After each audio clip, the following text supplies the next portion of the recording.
So you want to know the ins and outs of managing your money. Well, lucky for you, you're just in time for another episode of Master Your Finances with certified financial planner professional Kurt Baker. Kurt and his panel of experts are here for you and will cover topics from a legal and personal standpoint. They'll discuss tax efficiency, liability, owning, managing, and saving your money, and more. Master Your Finances is underwritten in part by Certified Wealth Management and Investment and Rider University. Rider offers continuing studies programs for adults who need flexibility. Want to add new skills to your resume? Take a continuing studies course at Rider University. Now, let's learn how we can better change our habits with Kurt Baker. Good morning and welcome back to another edition of Master Your Finances, presented by Certified Wealth Management and Investment. I am Kurt Baker, a certified financial planner professional located in Princeton, New Jersey. I can be reached on our website, which is www.cwmi.us, or you can call me 609-716-4700. This week, very pleased to have with us Chaya Pamulam, who is the president and CEO of PAM10, which is a global technology company. She also co-founded in 2007 following her career at Bristol Myers Squibb. She is a technologist, philanthropist, visionary, mentor, entrepreneur, and above all, a passionate human being.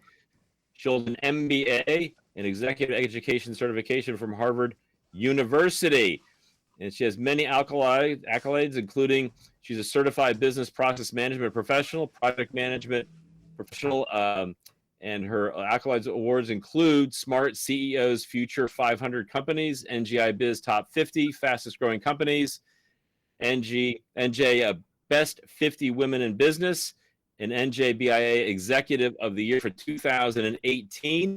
And there's all kinds of interesting things she's done, which we're going to get into. And I want to make sure that we talk a little bit about you. I mean, you're kind of a cutting edge entrepreneur. You started off in corporate America, working for Bristol Myers Squibb. And I guess you got an entrepreneur bug at some point. So tell us a little bit about that. I know working in corporate America and making that decision to say, let me go do this all on my own after that nice structure, right? Where you're that one piece in that big cog, that big wheel, right? That one cog in that big wheel. And you say, oh, let me go out and do this whole thing. That's a whole different thing, right? So tell me about the process where you kind of thought about that and maybe when you decided to start going out on your own, so to speak. Yeah, that's a very loaded question, but I like the way you said how I had this bug to become an entrepreneur. I never thought that I would become an entrepreneur. I was working with Bristol Myers Squibb. I was there with them for almost 14 and a half years in their IT department. Just to go back to my background, I lost my parents at an early age. I was a teenager. I actually felt a lot secure, and it took me a long way to reach to where I am today. And I always had this feeling to help underprivileged children. And while I was working at Bristol Myers Squibb, that's the time I really wanted to do something about it, not just be stuck in my day-to-day job, and really wanted to follow my passion. And it hit me at some point so hard that I left the job. I went to India, started off my not-for-profit for helping underprivileged children. And then when I came back, my job was waiting. I joined the job, but something kept poking my mind that I need to really establish something larger. It's not about just establishing a not-for-profit and helping financially, but I really for profit, which is called SOFTKIN, by the way. It's support organization for kids in need. The kids are growing up, and we need to create some future for them. And that's when I started to think about how do I establish a foundation that not only supports financially the work that I'm doing, but also creates opportunities for these children. And that's when the bug got into my head, and I really wanted to create an organization that can address all these things. So I co-founded PAM10 with my business partner in 2007. And, it was time for me to leave the corporate America and then really focus on my passion. And from that time, I never looked back. I really enjoy in every moment of the day and everything that I do because of this purpose that is really revolves around whatever I do. Well, that's really amazing. Yeah, this Softkin, which I guess is the support organization for kids in need, right? So was that really developed out of the passion of your childhood when you lost your parents? Do you want to tell us a little bit about that experience and why you feel so passionate about helping these kids in need? I mean, I assume you have some personal experiences that you had that kind of build that foundation and really give you that passion. Do you want to tell us a little bit about that? Yeah, sure. I don't want to take away all the time speaking about my entire life, childhood story, but I tell you, I probably was very privileged to have a wonderful childhood because my father worked in a sugar factory, and this was pretty much, ruled by British and British times. So we were brought up in those colonies, right? So we had in the house, and we were like princess and prince, in the house, and we didn't have to do anything. It was a very, very luxurious childhood, early childhood, I would say. And then my father was the eldest of a very large family, 16 siblings. And after my grandfather passed away, he got had the responsibility to take care of the younger siblings. And our house was always like 20 plus people, filled with 20 plus people. So one thing I learned during my early childhood, my our parents taught is to share things. Not, it's a privilege to have the things and be able to share them with everybody. So our lifestyle started to shift from having so many privileges to sharing because of the large family. And then once my father passed away, we had to move from there to another small house. And that was a big change in my life because I didn't have all those privileges. And my mother really struggled to provide for us. She was a homemaker, and I remember the day she really struggled to find the to look for finances and be able to not only provide for us but also the education, all those expenses and everything. We are very fortunate to have a family support, extended family support. And my father, fortunately saved some, which also helped us to, survive. Not only survive, but also my mother always encouraged us to follow our passion. So I learned a lot from those experiences. And during that time, I felt that there are so many orphans out there who do not have this support system, right? So I grew up with the thought that I need to do something for these children, especially being a girl, not having parents in your teenage.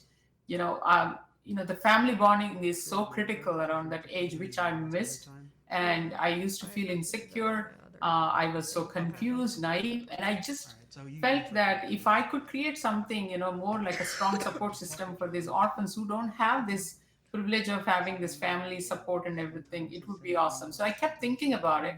Then I came to corporate America. That was the time I said, you know what, I am ready for this.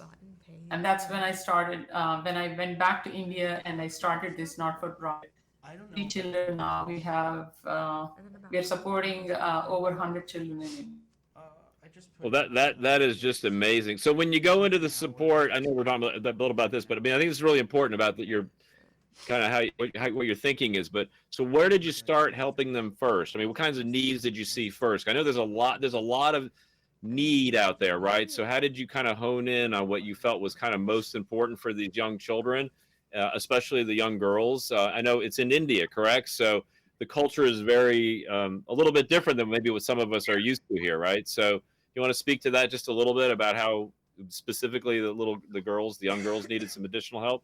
Yeah, it's interesting you said girls, right? So I started off, wanted to support only girls because me being a girl. Right. But every child comes from a different background, different story, with a different story. So for me, the focus was more on the orphans and the girl children, right? So girls. But later on, I realized that a lot of times when you do this, you're separating the siblings. So if you look at our organization, you find a lot of siblings there because it's interesting when they bring the children, they always try to bring the boys first and say, we want to educate the boy, we want to find support for the boy. My question always used to be, okay, what happened to the girls? Does he have sisters? Right? Mm. So if they say, yes, they have sisters, but we want to keep the sisters at home because they can do some work and find money, earn money for us, but the boy needs to be educated. So that's the culture there, right? So I actually say, bring the girls first, then I'll take your boy too. So Yeah. that's how we ended up having a lot of siblings in our organization. So they come from different backgrounds. They're orphans primarily. The way I honed it together is look for orphans, especially give importance to kids who are even having difficulty to, um, you know, find food and eat, every day, have a meal every day. And education is the most important thing. We all agree, because if one child is educated, they can help 100 other children, right? So it's important. Education is important. So those are the criteria we look for, and we do a lot of home study. We follow a very stringent process in identifying the children and bringing them into the organization. Well, I have to say that is just amazing, and I know I've heard this often that it's very hard to educate a child if they're hungry, right? So you really have to kind of speak that. In many parts of the world, that's a real serious issue, and the fact that you recognize that and said, "Look, let's take care of them." And I like the fact that you kind of do a co-op thing, right? Well, you got to do a deal Yeah, there, right? Sure, I'll take your boy, but you got to bring your daughter with you as well. right. So Yeah, that's a good way. That's a win-win, right? So, it so I is. guess over time, I'm assuming over time you're seeing more of the young girls are being educated in places like India, correct? I mean, is that kind of a trend where you're seeing that happen more and more and more, where Yeah, they're kind of there are more girls educated, but also these the sect that we deal with. They're all from suburbs of India, villages, small villages from India, right, and their belief system is so different. They educate the girl for the purpose of getting her married. right, They don't want somebody to say she's uneducated, she's illiterate, but they will educate the girl, but not to the extent the girl needs to be independent. So I have to mm, do a lot of coaching to say that the girl has to be independent. There's no rush to get her married. Let the boy come looking for her rather than you going yeah. and looking for the boy. So it's just tough. Still, I'm fighting for that, and the culture really kind of dictates the girl needs to get married, find a male support in their lives. But one thing we also do as part of our organization is I'm very particular about is to create a family bonding.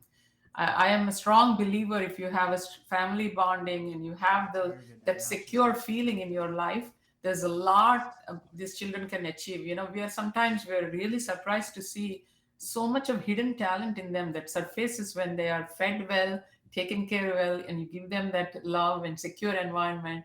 There's so much talent that surfaces, and it's amazing to see some of these children how they're excelling. Well, that's just incredible. Yeah, it's a great story. We're going to talk a little bit more about like how your corporate America, and then you went off and started your other business. We're going to take a quick break and listen to Master Finance, and we'll be right back. This is Master Your Finances with Kurt Baker, Certified Financial Planner Professional. Learn about tax efficiency, liability, owning, managing, and saving your money, and more from Kurt and his experienced panel of guests. Master Your Finances is underwritten in part by Certified Wealth Management and Investment and Rider University. Rider University offers flexible education for adult learners. For more information, it's rider.edu/nextstep. Welcome back. You're listening to Master Your Finances. I'm Kurt Baker here with Chaya Pamula, and we've been talking about her very interesting and childhood, where you really inspired us as far as taking a difficult time and recognizing others, and really helping out young children, both male and female. So I think it's great. And then you were working at Bristol Myers Squibb, right? And then you started your nonprofit, the Softkin. But then you got the entrepreneurial bug. I guess you've been doing a little bit on your own as far as the nonprofit goes. And then you started PAM10. So you want to tell us a little bit about working at a large corporation? You have a lot going on here. I don't know when you were sleeping, but you have the nonprofit going, and then you decided to start PAM10. You want to tell us a little bit about how all that kind of manifested? Sure.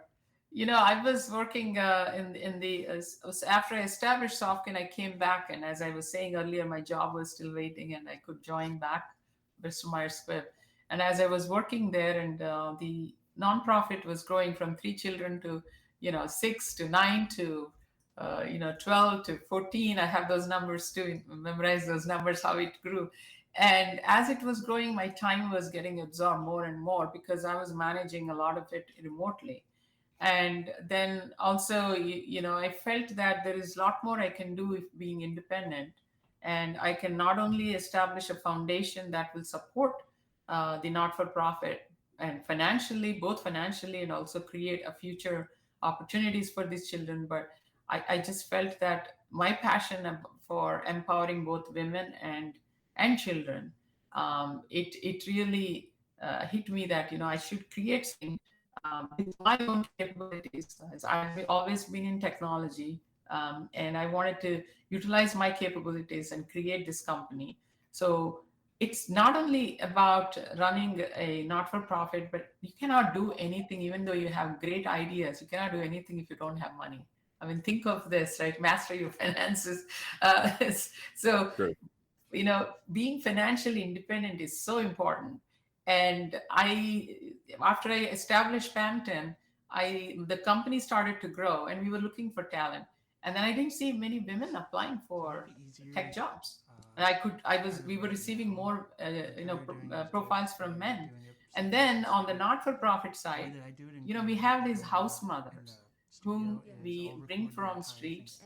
We give them rehab and training to become house mothers, and we give them jobs within the nonprofit organization. We pay them salaries.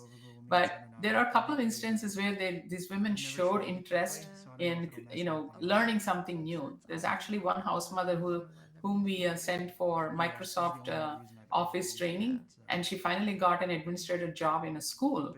And she created an opening for another woman to come and get this privilege of education, right? And also get trained. So it just clicked in my mind that if we can create something for these women, the reason I say technology is because that's the field that I've been always in, and I'm not very much familiar with other fields. So that's what initiated the thought of creating another nonprofit called SheTech, where our mission is to increase the number of women in the tech field. So this will encourage not only my selfish reason for the girls in the nonprofit to start to see the opportunities, give them the doors to meet people, hear other stories, learn from them, and find mentors, but also create this pipeline, talent pipeline of women, where the corporates through our partnerships can find the talent. They can in turn meet their diversity goals, because the corporates have diversity goals, but they don't really know the means of how to get there. But SheTech, like organization, can really upskill, train, mentor the women. And these women can be anywhere. They can be college grads, or women trying to transition into technology, or women trying to get back into workforce. All of them can be can leverage all these training programs that are offered by SheTech. We also do mentorship, right, programs. And SheTech, we created a community where we have a lot of women leaders, executives. We have mentors. We have a large network of volunteers, and we have companies that are also part of that network, which is helping us to not only provide these training programs, but also do some lunch and learn sessions, sharing, and encouraging women to opt technology as an option, especially in pandemic. This is one field that sustained very strong, and a lot of businesses had to really switch to online mode of running their businesses. So there's real need for technology, which is a backbone to many businesses. So we started to see a lot more need for it, and the partnerships with these companies is helping us to understand what are the skill sets they're looking for, where we can tailor those training programs for them, and then create the talent pipeline for them. Wow, there's a lot going on there. So, yeah, what's interesting is you almost create like a little bit of a vertical market, right? So you're helping these kids kind of get out of a difficult situation as far as just getting trained and learn at a very young age, Right. right? And then now you're giving them an opportunity once they are trained, and the fact that you had the IT background, and I that's a very, very big growth area, of course. And there's a very big shortage of IT people, so it's kind of doubling the market by adding women, right? If you just had Yes. men, you'd have half the number of potential employees. So now you're working on increasing that. So you have your the people that you're helping out, which is roughly 100 of them, right? But you're also able to help others out there. So how are these other people finding out about you, and how are you kind of getting out in the community and letting them know, hey, this is available? And so how's that whole dynamic been working for you as far as making sure people are aware of it and encouraging them to consider this? It is a big need, and you need talent, right? You need people to come Right. in and help you. Yeah. Initially, it's, you will be surprised. I never thought that it would pick up so fast. It's just only a couple of years since I founded SheTech. Within these 2 years, we have more than 1,000 women in our network. It's a very fast growth. We're not prepared for it.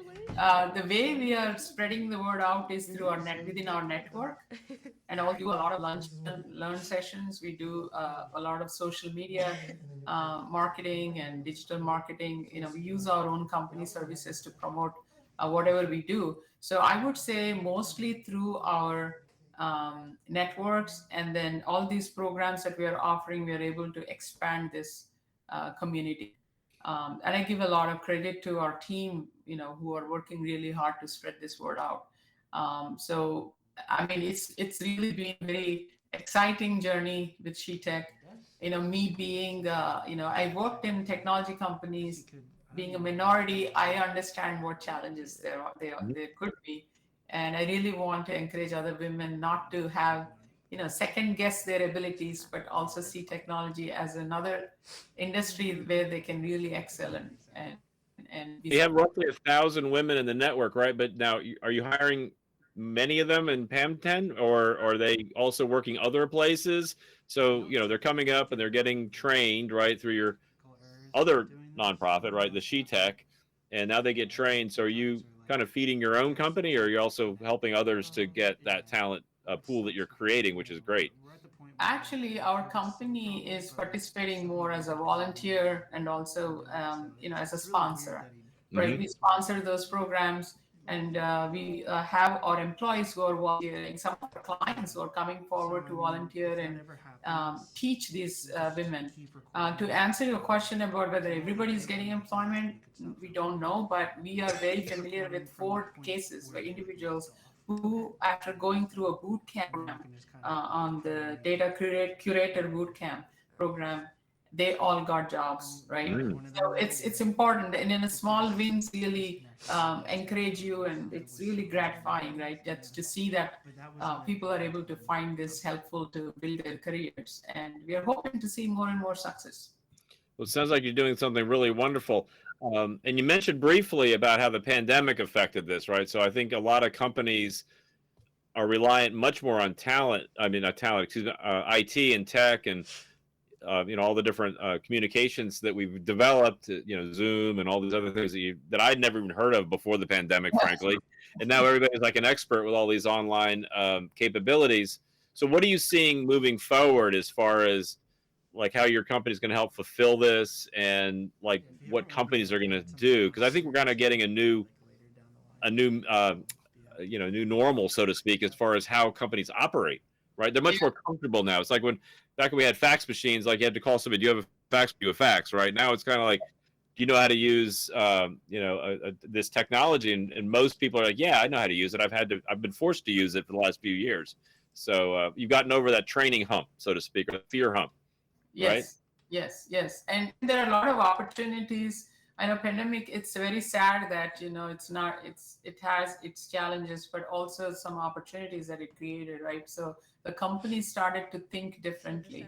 For example, think about schools, right? For our children from in the nonprofit, the schools are not conducted offline. Now everybody wants to get online, and suddenly we had to arrange for computer systems for our children, and then I had to run for sponsorships and donations to, arrange for some computers. And now you arrange how are they going to be educated to make sure they are able to follow those classes, right? So there is so much that we had to do. Then we created a learning product in our company, which we are able to use for our nonprofit. Now we are able to sell to the clients and some schools and corporates as well.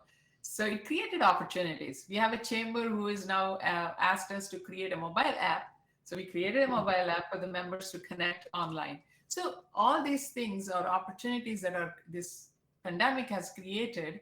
And I think this hybrid situation is going to continue because people are getting used to this situation, and people are still working remote. It's I think it's a global economy, and it's a flat world now, so people would want to connect across the borders. This technology is going to remain, and this online way of working is going to continue. Absolutely. We're going to take a quick break. You're listening to Master Your Finances. We'll be right back. This is Master Your Finances with Kurt Baker, certified financial planner professional. Learn about tax efficiency, liability, owning, managing, and saving your money, and more from Kurt and his experienced panel of guests. Master Your Finances is underwritten in part by Certified Wealth Management and Investment and Rider University. Rider University offers flexible education for adult learners. For more information, it's rider.edu/nextstep. Welcome back. You're listening to Master Your Finances. I'm Kurt Baker here with Chaya Pamula, and she's got a wonderful story about how she started multiple nonprofits to help those in need, especially young girls, and really develop a talent pool of tech-savvy young people with a area that's expanding very quickly, and I know has shortages, and it's always on that list of jobs that we need, right? If you read these lists about things you should consider, IT tends to be right up there, different variations of IT, and increasing the pool and getting more young girls involved when traditionally just young men were, especially around the world. That's been an issue. I think is really going to be helpful as well. You want to tell us a little bit more about? I know while you're working, you went back and forth with Bristol Myers Squibb. You went and started your nonprofit and came back, and then you decided to start PAM10. Do you want to tell us a little bit about that process and what the focus of PAM10 is, and how PAM10 and how that's been going since you created it initially back, I guess, in 2007, right? Yeah. So yes, PAM10 was created in 2007. I co-founded, and my business partner Prasad Tenjerla. And unfortunately, we both have same value system. That's very important for partners to have. And he also really appreciated the vision for PAM10. So if you really look at our mission statement, the company statement says, we want to create a challenging environment, a rewarding and challenging environment for our employees. And we value our clients. We want to give them innovative technology solutions. But at the end, you can actually see in the center, we have the purpose of empowering women and children. So the entire company understands our mission and the purpose, and a lot of our employees, including our clients, they feel really proud to work with us because they many of them say when they wake up in the morning, come to work, they feel that there is a purpose in everything that they do, and that's very, very important for our company. So when we established the company, we started with developing some websites, offering digital marketing services, and then staff augmentation, services. But the company grew, and we are now a very, solid software services shop. We are a Microsoft Gold partner. We offer a lot of custom software solutions, and also mobile app development. We provide, integrations, large integrations. Our clients vary from small businesses to large corporations. And we also provide cybersecurity services, data analytics. We are pretty widespread in the offerings that we make because as we grew in the last 15 years, we kept adding more and more capabilities to what we could offer. And we also have gotten into AI and ML solutions. So it's a wide range and a lot of different industries. We are heavy in the financial industry. We also have clients in pharma, insurance, retail, consumer products, oil and energy, different sectors also. So we are headquartered in New Jersey. We have offices in New York and 2 offices in Canada, Montreal and Mississauga. And then we have 2 offices in India, in Hyderabad and Vizag. So I should say the company is growing really fast. And our culture in the company is that we value our clients. One thing we focus in is everything that we do, we bring those values, what we learned through our nonprofit work, those values reflect in everything that we provide, services, every service we provide to our clients. And we have never lost a client. And all our company so far has grown through referrals from our clients and employees. So that's one thing. It's a great differentiator for our company. And as I said, the capabilities are so broad, and we are always innovating. We also created two new products. One product is an online collaboration system, which consists of memberships, events, the whole collaboration piece. Matchmaking with the members and everything. It's called BizLego.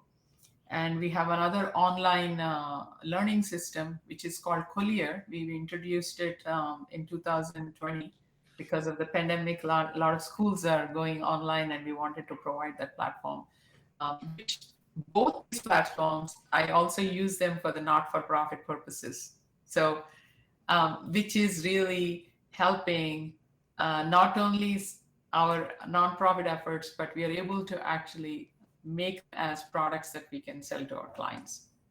Wow, it sounds like you're developing quite a few things. I mean, the one that kind of intrigued me, a couple of them actually, well, a lot of them, but one that's kind of stuck out being a small business owner is I know that that's one that can be overwhelming to a small business owner. I mean, all these things are out there, all these tools are out there, and there's more and more becoming available to small business owners, and the price points keep dropping down to where it's like, wow, we should really start adopting a lot of these things, right? But then it's like, okay, now what? Yeah, yes, I know I should be doing things, but just setting it all up, if you're a small business, can be kind of overwhelming. Just even if you know what to do, and I guess the other one was nonprofits, which are always like trying to Yes. figure out how to fund things, right? It's always like, okay, you're watching every penny and every nickel because you're really dealing with other people, so to speak. So you're always trying to be really careful about how you spend it. Do you want to speak a little bit to that? Because I know that large companies have been doing this forever because they never really had to worry quite so much about the cost. They could always justify pretty quickly. Whereas smaller companies, that's a little bit more of a interesting calculation, right? So what are your thoughts about that, and what have Oh, you yeah. guys been doing? It's a very, very interesting question, right? A question, because if you look at small companies, all their effort focus has to go onto the core business. And unfortunately, in the technology industry, there's so many options available. You go and try to Google something, you get like hundreds of options, right? How do you choose the best option, right? And technology can be extremely expensive, or if you're smart, it can be actually much cheaper solution that would right fit into your need. I think that consulting is important. That's what we do with small businesses. A lot of times we try to consult, help them to find the right technology choice. And also we help implementing those choices. We also package our offerings in a way that it is affordable for small businesses. So, for example, you're running a small business and you don't want to deal with computer security, you don't want to deal with your emails, how to run, you want to focus on your core business, how to run your business. So, what we can do is that outsource technology wing for the small businesses, that we take care of everything that related to your technology. That's something we are starting to see. There is a huge need that is emerging for small businesses, especially when everybody is forced into utilizing technology to the best possible way during this pandemic. So that's the scenario with a lot of small businesses. When you talk about big businesses, where with our large clients, we have noticed that when the company is too large and you have multiple functional divisions, and the budgeting is done by divisions, right? So you allocate budget, and one functional area thinks that there is a need for certain system technology. They don't necessarily consult across the organization. They go and invest. So then you end up having like mushrooms, like so many different applications doing the same thing, and they're all disconnected. And one of the differentiator with our approach is that when we go to these big companies, we try to understand their business problem. We try to understand their critical business functions. And what we do is we map their IT systems to those functions. How are they enabling and helping those functions? And we help them to figure out redundancies and gaps.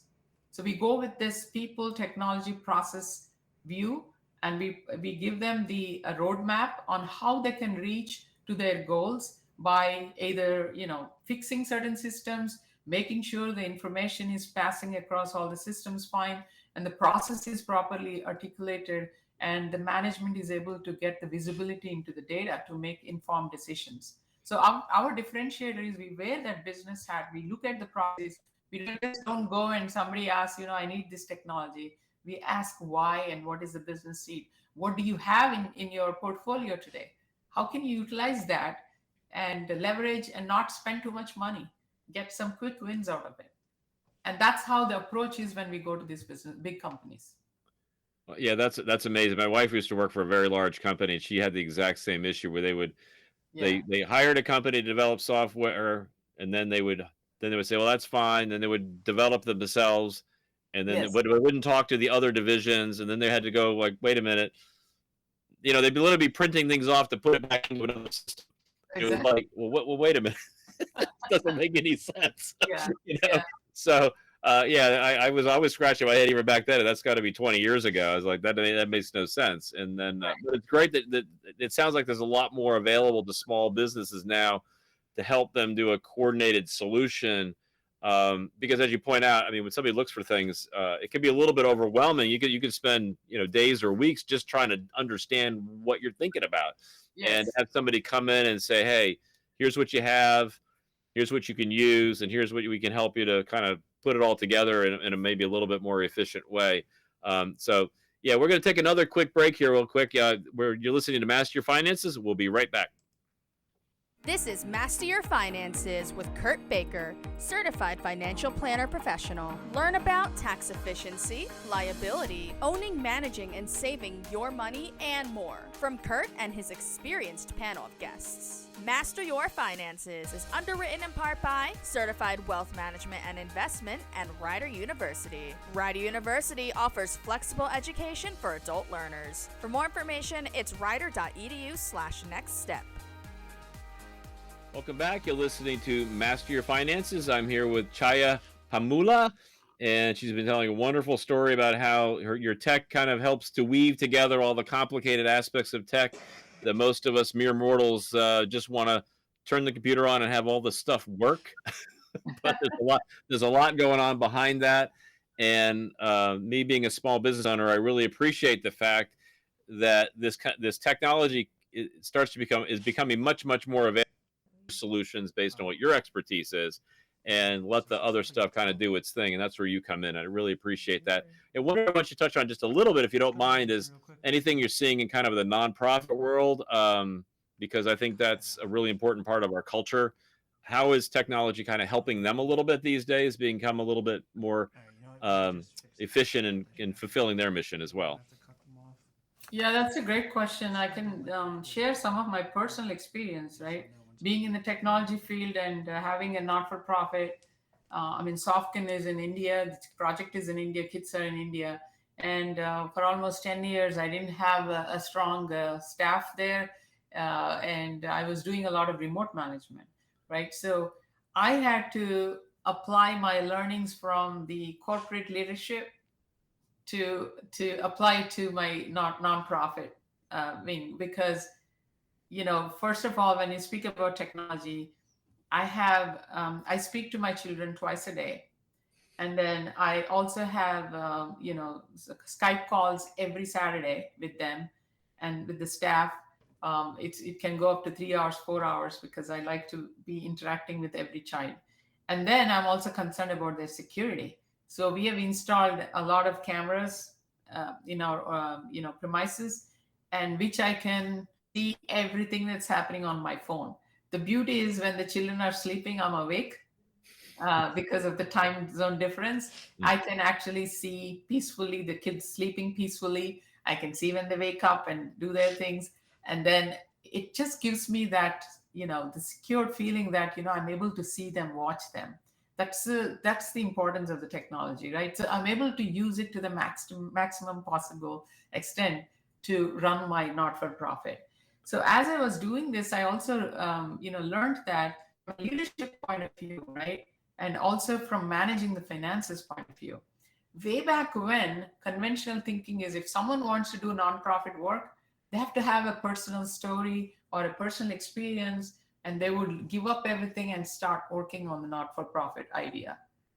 But I think it's important that we also think about how do we run that not for that organization, and how do we fund the organization. So a lot of these entrepreneurial thinking that applies to running a business is not different from running a not-for-profit organization. And today, when I see some of the NGOs, not the not-for-profit organizations, some things are lacking because people are very emotional about what they do. There is emotional attachment to it, and there is a lack of sustainability of the focus on sustainability of the organization, right? It's important that not only create the organization, how do you sustain the organization for future? So the financial planning is important, right? And the leadership, creating the leadership in the organization, successors in the organization is also very critical. And it's I, very hard to find those successors in service organizations. So you got to build that over the time. I think you brought up a lot of good points in the profit world, because I think one of the misunderstandings people that start nonprofits is that they hear the name nonprofit, that means you don't have to make a profit. But those who run them successfully actually run them like a business, Right. and and that's where your skill set came in from, your corporate world, is you were able to bring your leadership experience and really structure it like a business. And the other thing you brought up, which I think is really, really critical that a lot of people don't understand, is that you have to create a sustainable entity, because people will not donate to something that does not look like it's going to sustain itself. They want to know that what you're doing has a viable financial model that's Right. going to continue to work, and they're happy to add a little fuel to that and really make it bigger and better. But if you can't show them how it works and why you're going to continue to offer the service that you're very passionate about, it's not going to work. And I think you brought up another key thing is a lot of people start off these things saying, wow, I really want to do this, and everybody's going to just give me money and let me do this. You really need a financial person somewhere Right. in your startup to help you understand how you make that happen. Even if you are the one that's like, let's go spread the word and let's be really aggressive about that part of it, you need somebody in there, right? Otherwise it's just not going to work, right? So you know Yeah, and I tell you the other challenge with the this kind of mindset is you it's not only sustainability of the organization, it's also about how do you you know uh, the objective of the organization, the focus of the organization, how do you enhance it? And for example, I want to support the children. It's not about just helping them with the food, the basic needs and education, but it's also creating an organization that helps them to build their future. It's not about it's not about feeding them fish. It's about teaching them how to fish, right? That's important. So our children in our organization, we gave them some technology training and everything, and they, four of our children are absorbed in our company as employees, and that's really gratifying. So I think the you need to build that overall ecosystem, right? You need to have a strong support system for the not non-profit work. My family is a great support system to me, and I have a great donor sponsors support, right? And my company, my employees, clients support. And again, I do not separate them. I combine everything, right? In my life, I combine everything. It's one big ecosystem for me, with the end goal of empowering women and children. well, And that it took me years to get that picture right, to understand this is really what I want to do. no, So you don't. Yeah, I'm sorry, go ahead. Sorry, go ahead. yeah, we help a lot of not-for-profit organizations with technology solutions as well, and this is where we try to help them. You got to think like you have to have a corporate mind. You have to be like an entrepreneur running the nonprofit. It cannot be like only relying on your donations. How do you utilize that funding you're receiving and generate more revenue for the organization. Well, I have a question for you. You've started a number of organizations here. I know anybody who's an entrepreneur has gone out there and started something always has something that comes up to like, wow, I never expected that. So do you have any Yeah. of those like, oh boy, and then how did you overcome it? What were some of your like surprises if you want to point out one or two? Because I think those are very educational to all of us. We learn when those things happen. If you don't mind sharing one or two of those, that'd be really wonderful. Well, there are a lot of learnings for me through this experience. I think there's always a balance. You can't perfect everything. One The biggest thing for me was I always wanted to see things in black and white. And with this experience, I realized there are situations where you know good enough is good. You don't need to be perfect in everything. So one thing I would say is it's prioritization becomes so important in your day. For me, I start my day with an expectation that I'm going to do these few things in a day, but something happens, I have to drop the ball and take the other one. It takes the priority. For me, it took me time to understand my priorities. What my priorities are. So I'm in a big meeting, business meeting. Suddenly something happens in my project. Some child is met with some accident happened, an emergency. There are times that happen, and for me at that time, meeting was not important, business was not important. And I realized over the time what's more important to me. I drop it, I excuse myself out, and I focus on that, deal with that situation. um, Whether it is business or not for profit work, it's important that you focus on action plan rather than getting panicked on any challenge that comes in front of you. It was a huge lesson learned for me. From the experience where my daughter, when as a kid, when she fell sick or had fever, I used to get panicked about it, to dealing with these many children, and every day I have something or the other going on, and realizing that nothing is going to, the sky is not going to fall on your head. As long as you keep your cool and you start thinking about what my action plan is, you can actually deal with the situation in a much more balanced manner. Then there is no point in getting panicked. And that's a big lesson learned for me. So I'm saying anybody who wants to get into a world like this, it's important that you keep your cool and and also learn that you have to be healthy. You have to take care of yourself. That was another lesson for me. Sleep Well, 5 hours in a day, and oh, absolutely, sleep's huge. Yeah, yeah. we're just about running out of time. But anything final you want to say? That was wonderful. Anything else you want to say before we wrap up today? All I would say is just like how you approached me, Kurt, to take my interview, talk to me. It's so important to spread the word. I really appreciate you helping to spread the word. It's one big thing I would say is whatever we do, having a support system is so important. As a person alone, you cannot achieve what you want to achieve. So that's my final word for today. Excellent, Chaya. Really appreciate you coming on. I really enjoyed the conversation. You've been listening to Master Your Finances. You can subscribe to the podcast by going to masteryourfinances.us.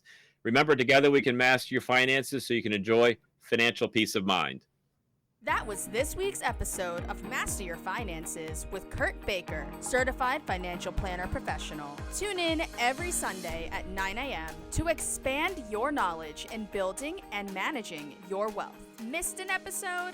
No worries. You can subscribe to a free weekly episode of Master Your Finances to listen to on your favorite podcasting platform. Apple, Spotify, Google Podcasts, whatever. Master Your Finances is underwritten in part by Certified Wealth Management and Investment and Rider University. Rider offers continuing studies programs for adults who need flexibility. Want to add new skills to your resume? Take a continuing studies course at Rider University.